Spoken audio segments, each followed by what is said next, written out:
साल 2024 के आम चुनाव हो रहे हैं और सिर्फ आखिरी फेज 7th फेज बचा है। 1 जून को वो भी हो जाएगा और 4 जून को रिजल्ट आएंगे। हमारे साथ कांग्रेस के नेता शशि थरूर हैं और उनसे समझेंगे कि वो इस चुनाव को कैसे रीड कर रहे हैं, कैसे समझ रहे हैं और इसके अलावा इस चुनाव में बहुत सारे बड़ी बड़ी पॉलिटिकल टर्म्स कोइन हुई हैं, उनके बारे में समझेंगे कि उनको वो कैसे देख रहे हैं। सबसे पहले तो मिस्टर थरूर आप ये बताइए कि ये जो चुनाव है इसकी आपकी क्या रीडिंग है, अगर इसको हमें देखना हो एक as a political science student. जी, 6 चरण तो हो चुके हैं इस चुनाव में और मुझे लग रहा है कि एक एक चरण में तो मेरे ख्याल में भाजपा का खबर दूसरा हमें ज़्यादा बुरा हो रहा है, क्योंकि शुरुआत में ये लोग सबसे ये 400 पार वगैरह बोल के उनके मन में ऐसे स्पष्ट किया था और लोग सोचे कि स्पष्ट था कि वो लोग जीतने वाले हैं। हाँ, मुझे याद है एक दोस्त ने मुझे कहा कि वो 100 लोग से पूछा कौन जीतने वाले हैं और 100 में से 90 से ज़्यादा कहा कि भाजपा जीतेंगे और उसी 100 लोग से पूछा आप किसको वोट देंगे और 85 लोग कहा कि हम भाजपा को नहीं वोट देंगे। तो यथार्थ ये थे कि लोगों को वोट करने का इरादा नहीं था, लेकिन उनके मन में ये घुस गया था कि वो लोग जीतेंगे। हम जो देख रहे हैं और अभी मेरे प्रचार तो सेकेंड चरण में ख़त्म हो गया 26 अप्रैल को, उसके बाद मैं पूरे देश में प्रचार करते रहता हूँ। मुझे जो कुछ मैंने देखा है जनता संतुष्ट नहीं है भाजपा के साथ और ये राम मंदिर का कोई असर मैं तो ज़्यादा नहीं देखता हूँ। और आज भूपेश बघेल जी आके मुझे कहा कि यूपी में भी ज़्यादा असर नहीं है राम मंदिर का। और मेरे ख्याल में जो राम मंदिर से प्रभावित हो सकते हैं वो लोग वैसे भी भाजपा को वोट देने वाले थे, लेकिन नए लोग उनको नहीं मिल रहे राम मंदिर के। 2014 में विकास के नाम पे, गुजरात के विकास के नाम पे उनको कुछ उस किस्म के वोट मिले। 2019 में नेशनल सिक्योरिटी, पाकिस्तान, पुलवामा, बालाकोट, उस विषय पे कुछ वोट मिले। लेकिन अब हम क्या देख रहे हैं कि हमारे देश के लोग समझ गए कि सरकार की जिम्मेदारी है जनता की भलाई। मंदिर बनाना अच्छी बात होगी, लेकिन अंत में पेट में खाना भराना है, जेब में कुछ आय चाहिए, कुछ इनकम चाहिए, पैसे चाहिए, तो रोजगार चाहिए।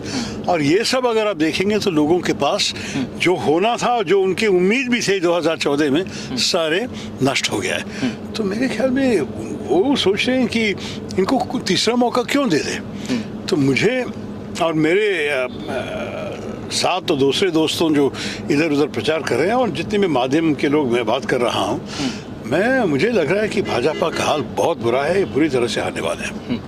मैं इस चुनाव को थोड़ा रीड कर रहा हूँ तो उसमें देख रहा हूँ कि कांग्रेस एक तो ये मुद्दा बना रही है कि कॉन्स्टिट्यूशन खतरे में है और कहीं ना कहीं डिक्टेटरशिप वाला नुक्ता भी बहुत सारा लिबरल सेक्शन बना रहा है। मैं कांग्रेस की बात नहीं कर रहा हूँ, लेकिन एक लिबरल सेक्शन है जो कह रहा है कि डिक्टेटर है नरेंद्र मोदी। तो इस किस्म के नुक्ते हैं। तो मेरी बात हो रही थी कुछ लोगों से, उन्होंने कहा कि देखिए अमेरिका में ट्रंप आया, वहाँ का सुप्रीम कोर्ट था वो दिखा खड़ा, ट्रंप के अगेंस्ट भी दिखा खड़ा। ऐसे ही इंडिया में नरेंद्र मोदी आए, यहाँ पर बहुत सारे इंस्टीट्यूशंस खुर गए। खुरने का मतलब हो गया कि वो एकदम से बिछ गए। तो ऐसा जो आप इंडिया को भी लिबरल डेमोक्रेसी कहते हैं, जो इंडियन लिबरल डेमोक्रेसी थी वो इतनी कमज़ोर क्यों दिखी आपको, या फिर उनके इंस्टीट्यूशंस में ऐसी क्या कमी थी कि वो एकदम से कोई 5 साल के कोई दूसरा आदमी आया कांग्रेस के अलावा और वो एकदम से सब बिखरने लगे। जो भी इंस्टीट्यूशंस है, जो भी स्थापनाएं हैं कोई भी देश में, उसमें तो व्यक्ति है, आदमी है, इंसान है और इंसान की कमजोरियां देख रहे हैं इंस्टीट्यूशन से। मुझे याद है कि जब हम लोग सरकार में थे, इलेक्शन कमीशन का नेतृत्व देने के लिए किस किस्म के लोग हम चुन लेते थे। सही बात है कि वो भी रिटायर्ड IAS थे और आजकल भी रिटायर्ड IAS है, लेकिन जिस किस्म के लोग के एक इंडिपेंडेंट रेपुटेशन थे कि जब आप काम करते हैं आप किसी का कोई नॉनसेंस नहीं लेते हैं, आप कोई राजनीति का पीछे करके कोई फेवर्स नहीं मांगते हैं, आपका अपना ही मन है और आप ईमानदारी से काम करते हैं। इस किस्म के लोग TN session, JM Lyngdoh, SM Qureshi, ऐसे किस्म के लोग के आप चुन के इस काम में रखते थे। नवीन चावला, इन लोगों को अपना ही मन था और कोई दोनों विपक्ष के पार्टी उस जमाने में किसी को शक नहीं था कि ये लोग ईमानदारी से तय करेंगे जो भी विवाद हो। लेकिन मेरे ख्याल में मैं किसी के व्यक्ति के बारे में आरोप नहीं बोलना चाहता, लेकिन जनरली भाजपा के 10 साल में इनका रेपुटेशन ये रहा कि वो लोग अपने पसंदीदा लोगों को महत्वपूर्ण पोजीशन स्थापनों में रखते हैं। तो इसके वजह से हम देखते हैं कि इन इंस्टीट्यूशंस में वो पहले का जो स्वतंत्रता थे, जो आज़ादी से लोग काम करते थे, वो बहुत कम हो गया है। कुछ लोग कहते हैं कि आजकल जो हमारे संविधान के अनुसार ऑटोनोमस इंस्टीट्यूशंस, ऑटोनॉमी होनी चाहिए, वो है ही नहीं, कि सारे सरकार के दबाव के नीचे ही काम करते हैं। तो ये बहुत बुरी बात हो गई। दूसरी बात ये है, डिक्टेटरशिप शायद दूर की बात है, लेकिन एक प्रेस्टिजियस इंस्टीट्यूशन है स्वीडन में, वैरायटीज ऑफ डेमोक्रेसी, वीडेम। ये वीडेम लोग हर साल रिपोर्ट पूरी दुनिया की डेमोक्रेसीज के बारे में निकालते हैं, और उन्होंने कहा कि भारत अभी एक डेमोक्रेसी में नहीं क्लासिफाई हो सकता है, कि हम एक इलेक्टोरल ऑटोक्रेसी, इलेक्टोरल ऑटोक्रेसी का मतलब है कि हम चुन लेते हैं हमारे नेता को, वो इलेक्टोरल होता है, लेकिन जीतने के बाद वो लोग डिक्टेटरशिप्स के जैसे, मतलब ऑटोक्रेट्स के जैसे अपनी मर्जी करते हैं, और ये है इलेक्टोरल ऑटोक्रेसी। तो मेरे ख्याल में भी भारत की डेमोक्रेसी की का जो रेप्यूटेशन है दुनिया भर, काफ़ी ख़राब हो गया है। हर अंतर्राष्ट्रीय रेटिंग में हम नीचे जा रहे हैं। फ्रीडम हाउस कह रहे हैं कि हम पार्टली फ्री है, हम पूरा फ्रीडम नहीं हमारे देश में। वीडेम कहते हैं कि हम डेमोक्रेसी ही नहीं है, हम इलेक्टोरल ऑटोक्रेसी है। और दूसरे जो प्रेस्टिजियस रेटिंग्स है, इकोनॉमिस्ट का डेमोक्रेसी रेटिंग, उसमें भी हम काफ़ी नीचे हो गए। लग रहा है कि जिस प्रधानमंत्री लोगों से बहुत गर्व से कहते हैं कि हमें डेमोक्रेसी की माता है, मदर ऑफ डेमोक्रेसी, कोई माता अपने बच्चों को इतनी बुरी तरह से पीटते नहीं है। अच्छा, मैं पेजेंट मूवमेंट और लेबर मूवमेंट कवर करता हूं, तो आपने देखा होगा कि पिछले कुछ टाइम में जो पेजेंट मूवमेंट्स हैं, उन्होंने नरेंद्र मोदी की क्रेडिबिलिटी को खासा धक्का भी पहुंचाया है, और एकदम से आप कहें कि तो विपक्ष को भी लड़ने के लिए जोश दिया है। लेकिन पेजेंट मूवमेंट से जुड़े लोग बोल रहे हैं कि जो इंडिया का जो लोकतंत्र है, डेमोक्रेसी है, वो बुर्जुआ हो गया। वो ये बोल रहे हैं कि राज्यसभा में आप देखिए कि 25-25 करोड़ रुपए लेकर राज्यसभा मेंबर बन जा रहे हैं, टिकट मिल जा रही है। अरविंद केजरीवाल जब गिरफ्तार होते तो वही जो 25 करोड़ रुपए देकर राज्यसभा मेंबर बने थे, वो एक ट्वीट तक नहीं कर रहे हैं अरविंद केजरीवाल के लिए, जबकि वो आम आदमी पार्टी के वो हैं। और ऐसे ही कह रहे हैं कि जो पार्लियामेंट है वो करोड़पतियों का क्लब बन गई है, करोड़पतीज हैं उसमें एक मजदूर की, एक किसान की कोई रिप्रेजेंटेशन है ही नहीं। तो वो कह रहे हैं कि जो, क्या आपको लगता है कि जो इंडिया की डेमोक्रेटिक पार्लियामेंट्री सिस्टम है, क्या वो बुर्जुआ डेमोक्रेसी बन गई है इंडिया? देखिए, लोकसभा फिर भी अलग है, क्योंकि लोकसभा में पार्टियां जिनको टिकट देते हैं उनका चांस तो बड़ा हो जाता है। राज्यसभा में शायद जो आप कहें, कई लोगों के खिलाफ में इस आरोप सुना है कि बहुत लोग पैसे से खरीदते हैं उनके सीट। मैं किसी का नाम नहीं ले सकता हूं, लेकिन मैं भी कहीं जगह में ये सुना है। लेकिन लोकसभा में अगर कोई किसान नेता, कोई मजदूर नेता, उनकी राजनीतिक क्रेडिबिलिटी काफ़ी है कोई पार्टी से, और उनको टिकट मिल जाता है, वो जीत के आ सकते हैं। वो हमारे इतिहास में ऐसे बहुत सारे लोग हैं। और बहुत सारे पार्टियों के अंदर जो पार्टी में अच्छी तरह काम किया, उनको भी अवसर देते हैं। कोई इंसिस्ट नहीं करते हैं कि उनके पास बहुत ज़्यादा पैसे हो। और कुछ पार्टीज, भाजपा खुद इतने अमीर है कि उनके लिए लड़ने के लिए आपके पास ज़्यादा पैसे की ज़रूरत नहीं, क्योंकि भाजपा के पास बहुत काफ़ी है। दूसरे पार्टी चाहते हैं कि आप भी कामयाब हो, कि आपके चुनाव के लिए कुछ खर्च आपकी तरफ से आप करें, या आप किसी और से मांग के कर दीजिए, क्योंकि हर पार्टी को चुनाव लड़ाने के लिए और लोगों को मदद करने के लिए इतने पैसे नहीं होते हैं। ये तो बुरी बात है हमारे देश में, कि जब हम एक ज़माने में, तो आपको याद होंगे कि ये डिपॉजिट जो हम देते हैं ना चुनाव लड़ने के लिए, और जो खो जाते हैं अगर हम 16% नहीं मिले वोट, ये डिपॉजिट क्यों इतना कम रखते हैं? क्योंकि ऐसा लोग का चिंता है कि कोई साधारण आदमी को भी लड़ना चाहिए, तो 25,000 रुपये डिपॉजिट देके आप लड़ सकते हैं। खो गया तो भी आपको इतना ही खोने वाला है। तो हम चाहते हैं कि लोकसभा में हर किस्म के आदमी को अवसर मिले। पर आपको इलेक्टोरल बॉन्ड का इश्यू देखिए, आप इलेक्टोरल बॉन्ड में कॉर्पोरेट पार्टीज ने कितना बड़ा फंड दिया। हाँ, और वो जो कह रहे हैं, किसान जो बात बोल रहे हैं लगातार, पेजेंट मूवमेंट के लोग, कि देखिए कि आप कोई ऐसा सांसद तो गिनवाइए जो उस करोड़पति क्लब का मेंबर ना हो और उस उतने रिच बैकग्राउंड से ना रहा हो। तो इसलिए वो कह रहे हैं कि, और उन्होंने बहुत एक ही लाइन का सवाल पूछा, क्या इंडिया की डेमोक्रेसी बुर्जुआ डेमोक्रेसी हो? नहीं, बुर्जुआ डेमोक्रेसी हो गया। हाँ, नहीं, वो तो ये मार्क्सिस्ट भाषा बूर्जुआ वगैरह मैं पता नहीं मैं कहूँगा या नहीं, लेकिन मैं एक चीज़ आपसे बिल्कुल कहना चाहूँगा कि आजकल काफ़ी एक्सेप्शंस है। प्लूटोक्रेसी का मतलब है कि जहाँ अमीर लोग ही बैठते हैं वहाँ प्लूटोक्रेसी कहते हैं, जो अमीर लोग चलाते हैं वो सिस्टम प्लूटोक्रेसी। तो ज़रा सा प्लूटोक्रेसी ऐसे बन गए क्योंकि चुनाव जीतने के लिए भी बहुत पैसे चाहिए। लेकिन आप देखिए आजकल के चुनाव में दिल्ली में हमारी उम्मीदवार कन्हैया कुमार देखिए, स्टूडेंट लीडर है, वो कुछ कमाने के लिए वक्त भी नहीं मिला क्योंकि ये डिग्री लेने के बाद तुरंत वो राजनीति में ही आ गया। कन्हैया कुमार जैसे आदमी कोई नहीं कह सकता कि वो साधारण जन की प्रतिनिधि नहीं हो सकता, बिल्कुल हो सकता है। और अगर वो जीत के आए कांग्रेस की टिकट के साथ मान लिया, फिर भी मेरे ख्याल में अगर वो जीत के आए वो साधारण आम आदमी के सारे विषय समझ के बात करने के लिए पार्लियामेंट के अंदर उनकी आवाज़ उठाने के लिए कामयाब होंगे। ऐसे भी कई उदाहरण होंगे मेरे ख्याल में। कई रिजर्व सीट्स होते हैं, शेड्यूल कास्ट, शेड्यूल ट्राइब, ये सब तो करोड़पति बहुत कम होते हैं। तो मैं आपसे कहूँगा देखिए, तो आपको ये जो प्लूटोक्रेसी जो बोल रहे हैं ये शब्द, ये थोड़ा आप दिलचस्प लगाइए, अगर आप थोड़ा और बताएं तो। देखिए ये प्लूटोक्रेसी की बात ये है कि अगर आपको अमीर होना चाहिए एक पार्टी का टिकट को मिलने के लिए तब तो सही होंगी कि सब लोग प्लूटोक्रेसी हो, लेकिन ये कुछ पार्टियों में ये सही नहीं है। बहुत लोग हैं जो बहुत अमीर नहीं है और उनको भी मौका मिला है। ये भी हम कह सकते हैं मनदीप जी, अगर आप राज्यसभा को अलग करके सिर्फ लोकसभा के बारे में बोलिएगा, मुझे ये तो कोई स्टडी नहीं देखा, एक बार एक किताब में मैंने 2016 में पढ़ा था कि अमीर लोग ज़्यादा होना नहीं था उनका चिंता उस वक्त। चिंता थी कि बहुत सारे लोग राजनीतिक परिवारों से थे, कि मेरे ख्याल में 40 साल की उम्र के कम बहुत कम एमपीज थे, 1 2 3 ऐसे कुछ था।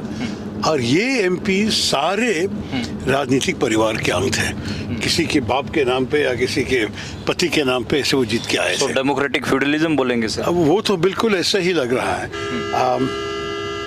वैसे मैं तो राजनीति में आया, मुझे ना कोई राजनीतिक पेडिग्री है, ना मैं बिजनेस कभी जिंदगी में किया हूँ, लेकिन मैं अंतर्राष्ट्रीय क्षेत्र में काम करके मुझे जो डॉलर सेव कर सका उसको अगर आप कन्वर्ट करेंगे तो करोड़ों हो जाते हैं।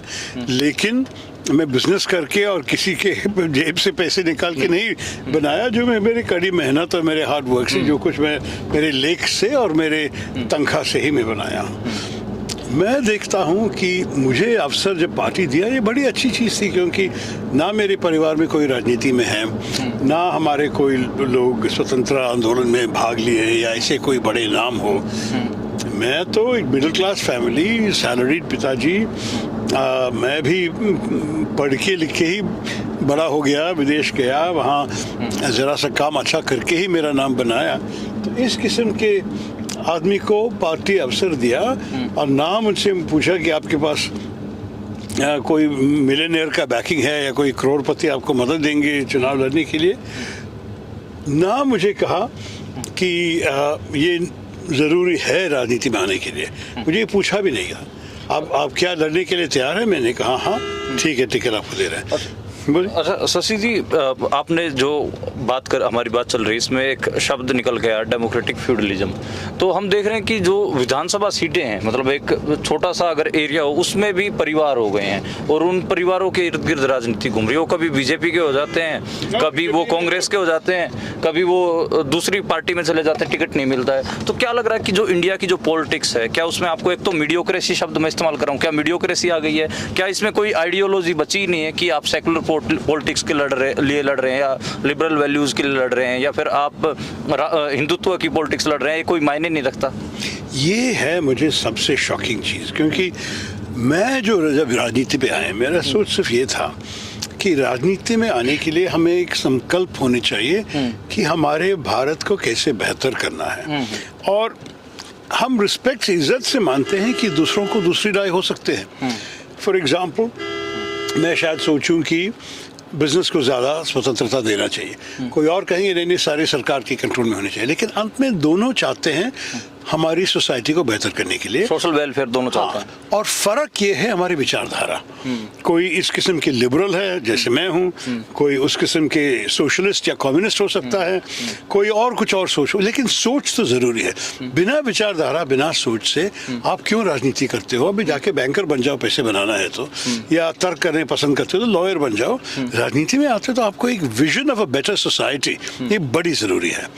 तो मुझे ये बिल्कुल समझ नहीं सका जब कई लोग मैं देख रहा हूँ राजनीति में कि कुछ सालों से उनके करियर में एक पार्टी के लिए बात करके वादा करके, मतलब उनकी आइडियोलॉजी के बारे में बहुत डिफेंड करके, ये सब कुछ सालों के बाद सडनली स्विच करके ऑपोजिट पार्टी जो इस पार्टी के सारे विषय पे विरुद्ध है, इस किस्म के पार्टी पे जाते हैं। जैसे कांग्रेस छोड़ के भाजपा जाना मुझे तो समझने में बहुत मुश्किल है। ठीक है, जो भी कारण हो आपको, आप कांग्रेस पसंद करना बंद किया, लेकिन आपका विचारधारा इतना आसानी से कैसे बदल सकेंगे? आप इसी विचारधारा की कोई और पार्टी आएगी तो लोग समझेंगे, या अपनी ही पार्टी स्थापित करो, वो भी आपका हक है। लेकिन ये ऑपोजिट पार्टी को जाना मुझे समझना बहुत मुश्किल है। अच्छा, एक डिबेट और चल रही है सर कि वो ये है कि एक तो मेजोरिटेरिज्म है और एक है कम्युनलिज्म। ये दो शब्दों में लोग बहुत कंफ्यूज करते हैं। बहुत सारी व्याख्याएं हो रही थी, ग्राउंड पे मैं घूमता हूं तो लोग ये जानना पसंद करते हैं, मुझे ये सुनना चाहते हैं, तो मैं वो आपको पास ऑन कर रहा हूँ सवाल। लोग पूछते हैं कि एग्जैक्टली ये बताइए कि जो भारत मुल्क है उसमें अभी ये बहुसंख्यकवाद का दौर है, यानी कि मेजोरिटेरिज्म का दौर है, या फिर ये कम्युनलिज्म का दौर है, ये सांप्रदायिकता का दौर है? देखिए, अंबेडकर साहब ने एक भाषण में कहा था, मैं उनके बारे में लिखा हूँ तो इसलिए मैं ये सब जानता हूँ। उन्होंने कहा कि डेमोक्रेसी में मेजॉरिटी टेम्पररी होती है जब ये पॉलिटिकल मेजॉरिटी है, लेकिन भारत में जो मेजॉरिटी, उनको याद रखना चाहिए कि उनकी मेजॉरिटी एक पॉलिटिकल मेजॉरिटी नहीं है, कम्युनल मेजॉरिटी है। आपकी मेजॉरिटी ये है कि आप सब एक समुदाय, एक संप्रदाय, एक मजहब के आदमी हैं। तो इसलिए आपको बड़ी जरूरी, एक बड़ी जिम्मेदारी है कि माइनॉरिटीज के बारे में सोचने के लिए, क्योंकि ये माइनॉरिटीज उससे ज्यादा वल्नरेबल है। क्योंकि अगर आपस में जो भी आपके अलग अलग राय है इस विषय पे, आप लोग सब एक ही मेजॉरिटी है। मेरे ख्याल में ये तो बहुत प्रोफाउंड स्टेटमेंट था नेहरू जी के समय, और उनके जो फॉलोअर्स थे कांग्रेस पार्टी में, उन लोग उनसे समझा कि हमारी जिम्मेदारी है कि कभी भी इस मेजॉरिटी के रूप में कोई भी प्रोग्राम नहीं करे, कोई भी बेनिफिट्स नहीं मिले, क्योंकि मेजॉरिटी वैसे भी मेजॉरिटी है, देश तो आपका ही है। आप दूसरों को भी स्वागत करनी चाहिए हमारे विकास के एडवेंचर में। तो ऐसे करने से आप देश को आगे बढ़ा सकेंगे और सोशल हार्मनी के साथ सारे समाज के सारे विभाग एक साथ होंगे। यही आइडिया है। कम्युनल राजनीति क्या था? कम्युनलिज्म ये था कि वो कहते थे कि कोई मजहब के लोगों के खिलाफ और कोई लोगों के साथ। ये कभी कभी होते थे, लेकिन आप कम्युनलिज्म को कैसे डिफाइन करते थे? हमारे देश में सबसे ज़्यादा कम्युनलिज्म ऐसे होते थे कि लोग हिंदुओं के नाम पे बोल के मुस्लिम्स या क्रिश्चियंस के खिलाफ बोलते थे। लेकिन क्योंकि बहुत बड़ी मेजॉरिटी हिंदू इस सोच में भाग नहीं लेते थे, बहुत ज़्यादा हिंदू सेक्युलर ही रहे, तो ये बहुत बड़ा चिंता नहीं था। मुझे याद है कि हिंदू महासभा 3-4% वोट मिलते थे। उसके बाद जनसंघ आया। जनसंघ मेरे ख्याल में 1971 तक कभी भी 35 सीट से ज़्यादा नहीं मिला लोकसभा में, और 71 के बाद आपको याद है इमरजेंसी आई, सारे विपक्ष के पार्टी एक साथ कुल मिला के जनता पार्टी बनाए, जनसंघ भी उसमें डिसॉल्व हो गया। फिर 77 में जनता पार्टी सत्ते पे आई, और 2 साल के बाद इसी विषय पे क्या आप जनता पार्टी में मेंबर होके आरएसएस में भी काम कर सकते हो? सिर्फ इस विषय में पार्टी स्प्लिट हो गया, और वो आरएसएस वालों और एक्स जनसंघ वालों अलग पार्टी भारतीय जनता पार्टी बनाए। 1984 के चुनाव में इस भारतीय जनता पार्टी को 2 सीट मिले। तो कोई भी कभी सोचा नहीं होगा कि ये कम्युनल पॉलिटिक्स को बहुत बड़ा भविष्य है। लेकिन भाजपा का ये तय किया कि हमें ऐसे विषय चाहिए जो सारे हिंदूज को यूनाइट कर सके। वो लोग देखते थे कि दूसरे पार्टीज भी कुछ आइडेंटिटी पॉलिटिक्स खेलते थे जाति के नाम पे या भाषा के नाम पे। अगर तेलुगु देशम तेलुगुओं के ज़बान बोलने वाले के लोगों के लिए करते हैं, या डीएम के तमिलों के लिए करते हैं, या आपको मालूम है ये कांशीराम के पहले है, लेकिन सोचिए कि यादव के लिए अगर आरजेडी और उसके पहले वाले जो पार्टीज थे वो लोग काम करते हैं, या इस किस्म के आइडेंटिटी पॉलिटिक्स खेलते हैं, तो भाजपा ने सोचा हम क्यों नहीं ऐसी आइडेंटिटी बनाएं जिसमें पूरी मेजॉरिटी आ सके, और ये तो हिंदू आइडेंटिटी है। तो आप देखिए भाजपा का संविधान जो इनिशियली था उसमें हिंदू मेजॉरिटी के बारे में कुछ नहीं लिखा है। वो लिखा है गांधीयन सोशलिज्म चाहिए हमारे देश में। लेकिन कुछ सालों के बाद ये बदल के वो लोग एक्सेप्ट किया कि हमारी आइडियोलॉजी है हिंदुत्व। और हिंदुत्व अगर आप देखेंगे तो एक प्योरली राजनीतिक आइडियोलॉजी है। उनका कोई उद्देश्य नहीं, कोई इरादा नहीं है हिंदू धर्म को समझने के लिए, या जो स्वामी विवेकानंद और दूसरे बड़े गुरुओं हमें सिखाए हैं कैसे जीना है इस दुनिया में, ये सब सोच उनको बिल्कुल इम्पोर्टेंट नहीं है। उनका मन में क्या इम्पोर्टेंट है, वो चाहते हैं कि एक पॉलिटिकल आइडेंटिटी बना दे मेजॉरिटी के, ताकि सारे कास्ट, सारे दूसरे जो डिफरेंसेस है हिंदू धर्म के अंदर, आधा हिंदू भी उनके साथ आए तो फिर जीत अश्योर है, क्योंकि उसमें 40% आ जाएंगे। 80% हिंदूज है भारत में। तो ये है मेजॉरिटेरियनिज्म, कि आप मेजॉरिटी के नाम पे आप आपकी राजनीति करते हैं, और मेजॉरिटी को बेनिफिट्स देने के लिए, मेजॉरिटी की प्रगति के लिए आपकी पॉलिटिकल एजेंडा है। उनको कम्युनल आइडिया पे भड़काते हैं, तो ये कम्युनल मेजॉरिटेरियनिज्म आप बोलोगे इसको? लेकिन ये दोनों करेंगे। कम्युनलिज्म जो दिखाते हैं जब मोदी जी मुस्लिम्स के खिलाफ इस किस्म की बातें करते हैं, इससे मोदी जी नहीं, उनके मंत्रियों भी। और बोले मोदी जी के मुंह से क्या क्या निकले, मुझे यकीन नहीं कि प्रधानमंत्री ऐसे बोल सकेंगे, क्योंकि प्रधानमंत्री सबका प्रधानमंत्री है। सारे भारतवासी उनके ही होना चाहिए। उनको सोचना चाहिए कि मेरे जो 20 करोड़ लोग हैं हमारे देश में जो मुस्लिम मज़हब है, उनको मैं अपमान करना ठीक नहीं है। लेकिन अनफॉर्चुनेटली इसका सोच बदल गया इस चुनाव में। क्या क्या बोल रहे हैं, मुझे उनकी मेजॉरिटेरियन पॉलिटिक्स में एटलीस्ट इस किस्म के अपमान नहीं थे पहले। अब इस चुनाव में वो भी खो गया, बहुत बुरा हो गया। अच्छा, इसमें बहुत सा एक डिबेट ये भी है जो ये बोलती है कि आफ्टर 47 एक पूरा कांग्रेस का धड़ा था सॉफ्ट हिंदुत्व के लिए, और उसने ही जो ये हार्ड हिंदुत्व आप देख रहे हैं इसकी जमीन तैयार की। और ये भी बोला जाता है कि आप 47 से पहले भी देखिए कि हिंदू महासभा की सभाएं वहीं होती हैं। जब आज़ादी का आंदोलन चल रहा था, कांग्रेस मूवमेंट थी, जहाँ पे कांग्रेस की सभाएं हो रही थी वहीं पे मदन मोहन मालवीय अपने हिंदू महासभा की भी सभाएं कर रहे थे। तो एक इनमें ना बड़ा घालमेल कर देते हैं। और खासकर जो आप आइडेंटिटी की बात कर रहे हो, तो माइनॉरिटी को अपनी सेफ्टी की भी चिंता होती है। मैं एक दंगा पीड़ित माइनॉरिटी परिवार से मिला, तो उसके फादर मारे गए थे। तो उस लड़के ने मेरे को कहा कि बेसिकली इस नेशन स्टेट की नींव हम माइनॉरिटीज़ के खून के ऊपर टिकी हुई है। उसने अपने बाप के मौत का ये मेरे को कहा। तो वो मैं आपको ट्रांसफ़र कर रहा हूँ वो सवाल, क्या सच में इस नेशन स्टेट की जो नींव है वो माइनॉरिटीज़ के खून पे टिकी हुई है? और मुझे ये भी बताइए कि जो ये एक डिबेट है कि सॉफ्ट हिंदुत्व की ज़मीन, चाहे वो आप अयोध्या का ही मामला देखें, उसमें जो गोविंद वल्लभ पंत क्या बहुत सारे विषय उठा रहे थे एक करके। पहले ये माइनॉरिटीज़ के खून पे, मैं कहूँगा सबके खून पे। मैं कभी नहीं कह सकता हूँ, ये कोई मेरे ख्याल में किसी को कहने का हक नहीं कि सिर्फ एक समुदाय या एक माइनॉरिटी के कारण ये सब हुआ है, क्योंकि सब किए हैं। मैं एक उदाहरण जो बहुत लोगों को देखता हूँ, आप देखिए वो कह रहे हैं कि हमारे खून का प्यासा है ये नेशन स्टेट, और इससे इनकी राजनीति चल रही है। उनका खून का प्यासा है और हिंदुओं का खून का प्यासा भी है, दोनों है। मैं सिर्फ कहूँगा कि ऐसे कोई कंपटीशन नहीं है कहने के लिए कि सिर्फ हमने देश के लिए किए, सब लोग किए हैं। अब 1971 के युद्ध में हमें एक जहाज नष्ट हो गया, पाकिस्तान उसको सिंक किया 1970, INS कुकरी। अगर आप दीव द्वीप पे जाएंगे, एक मेमोरियल है कुकरी के। सारे उस जहाज में सारे जवान और सेलर्स जो मर गए, जो समुद्र के नीचे मर गए, कैप्टन था कैप्टन मुल्ला। आप सारे नाम पढ़ेंगे तो आपको आंखें में बिल्कुल नीर भर जाएगी, क्योंकि आपको पता है कि सारे समुदाय, सारे राज्य, सारे जाति, सारे मजहब के लोग के नाम पढ़ सकेंगे आप। तो ये है, मैं हर वक्त कहता हूँ कि सब लोग इस देश के लिए अपने खून का बलिदान किया है। उसके साथ आपने कुछ और भी पूछा कि सॉफ्ट हिंदुत्व कांग्रेस पार्टी के अंदर थे। यह है जिन्ना साहब के आरोप कि वो कह रहे थे कि हमारे कांग्रेस पार्टी हिंदुओं की पार्टी है, महात्मा गांधी सिर्फ हिंदू नेता है और मुसलमानों के हित के लिए उनको अलग देश ही चाहिए।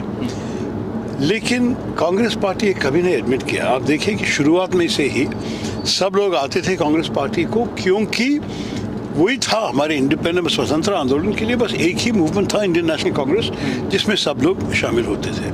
और अगर आप देखेंगे इस इंडियन नेशनल कांग्रेस के अंदर पहले 20 साल में मेरे ख्याल में क्रिश्चियन प्रेसिडेंट्स होते थे, मुसलमान प्रेसिडेंट्स, पारसी प्रेसिडेंट्स, हिंदू प्रेसिडेंट्स और एक गोरी भी आई अध्यक्ष बनाने के लिए कांग्रेस की। तो इसी कांग्रेस सबको इंक्लूसिव इंडियन नेशनल कांग्रेस सबको एक साथ ले के आने के लिए सबको जगह देते थे। और ये कांग्रेस नेताओं के लिए बहुत महत्वपूर्ण थे।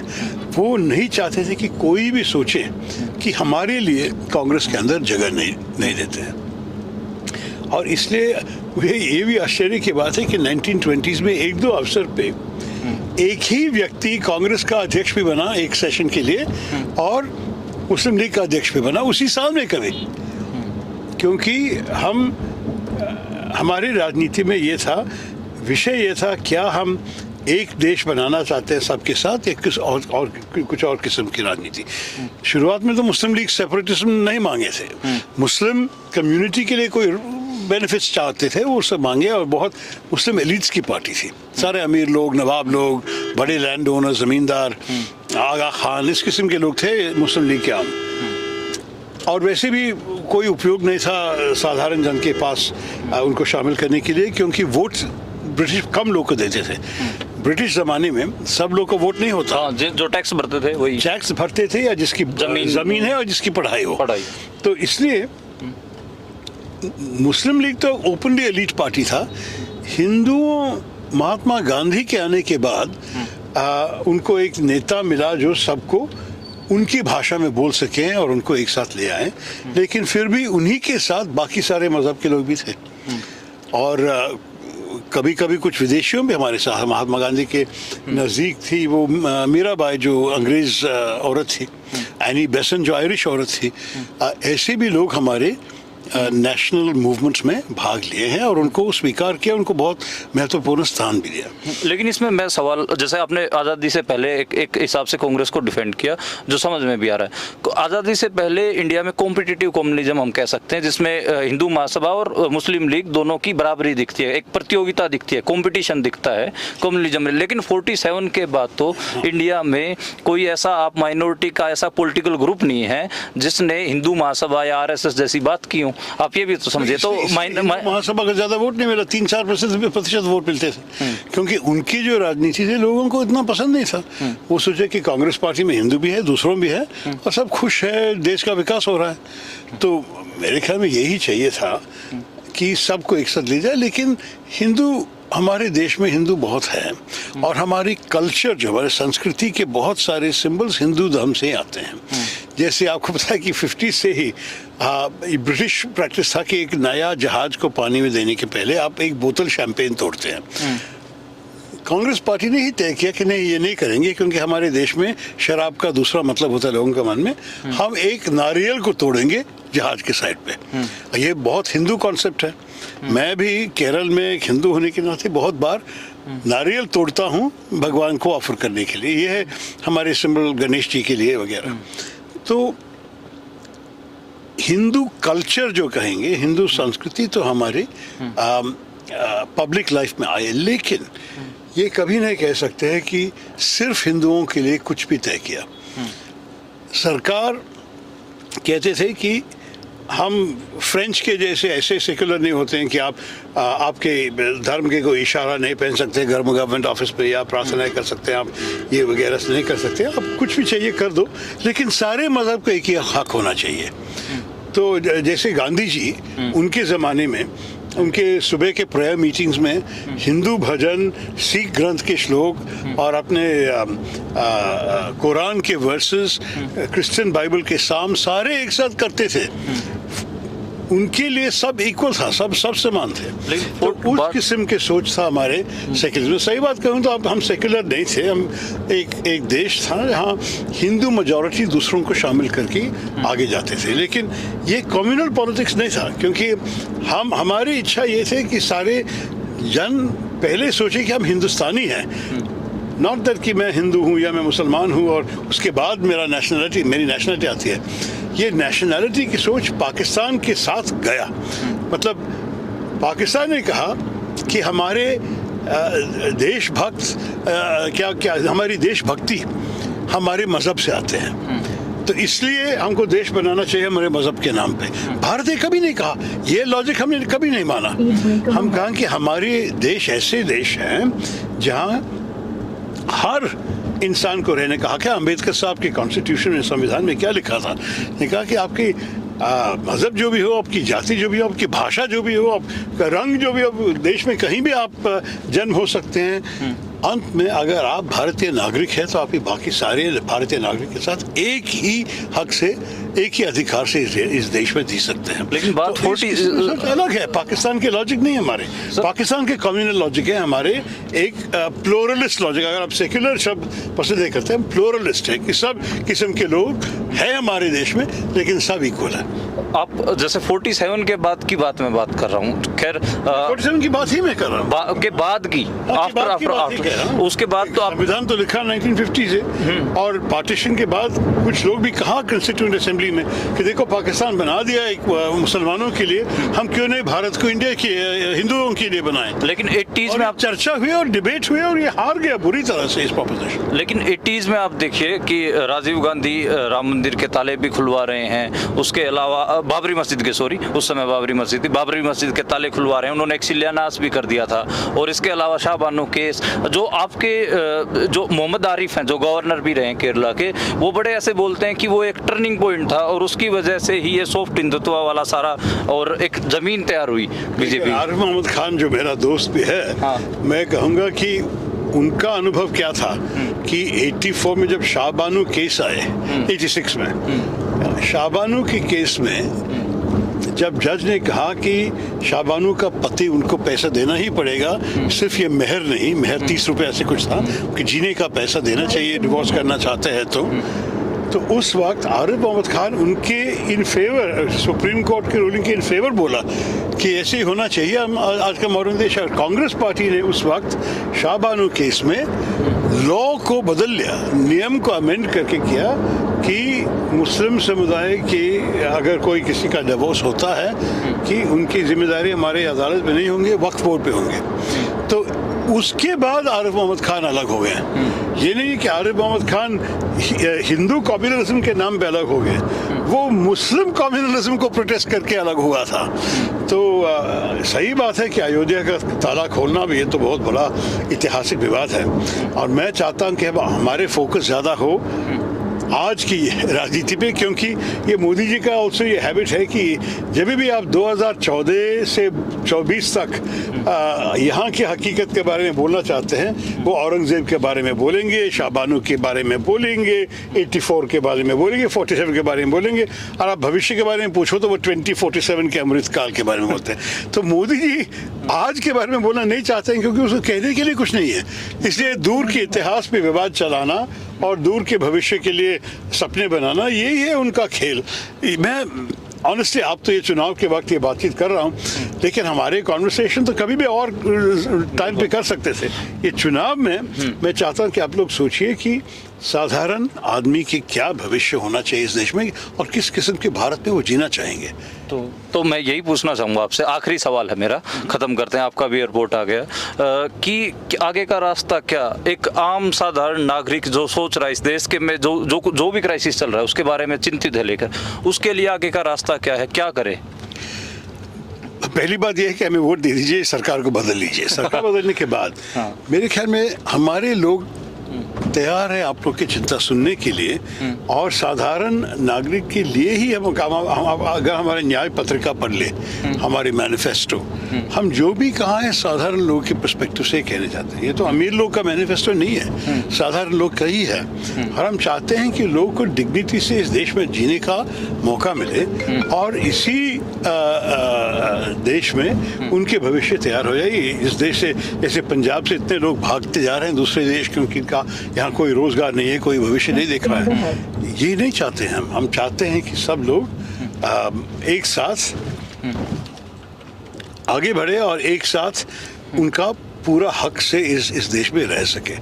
ये है हमारा प्रार्थना। मैं चाहता हूँ कि एक दिन इतिहास के बारे में और ये सब हम एक दिन एक और बार चर्चा करेंगे, मनदीप जी आप चाहते हो तो, लेकिन अभी हमें आगे जाने के लिए यही चाहते हैं कि सब लोग एक साथ रहें और हमारी प्रगति हो जाए। धन्यवाद। धन्यवाद, थैंक यू।